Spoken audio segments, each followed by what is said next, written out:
ছোট্ট টিনের ঘরটিতে বসবাস করেন ঝিনাইদহের মহেশপুরের আজমপুর গ্রামের দিনমজুর খোকন বিশ্বাস। তার বাড়িতে চলে মাত্র 2টি ফ্যান আর 2টি বাল্ব। তবুও মাসে বিল এসেছে 33,400 টাকার বেশি। স্বাভাবিকভাবে 800-900 এরম বিল আসে, এবারটা হচ্ছে গিয়ে 33,000 টাকা বিল এসে।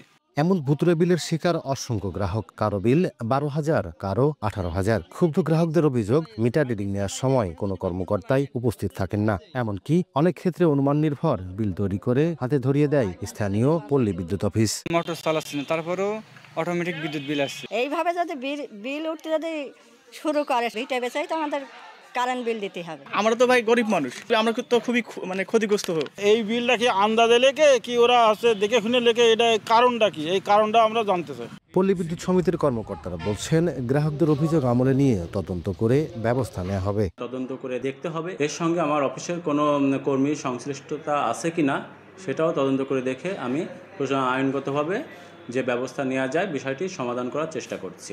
মহেশপুর উপজেলার রামচন্দ্রপুর, কাশীপুর, বলিভদ্রপুর সহ অন্তত 10 গ্রামের 30,000-এরও বেশি গ্রাহক অতিরিক্ত বিদ্যুৎ বিলের শিকার। লোটাস রহমান সোহাগ, সময় সংবাদ, ঝিনাইদহ।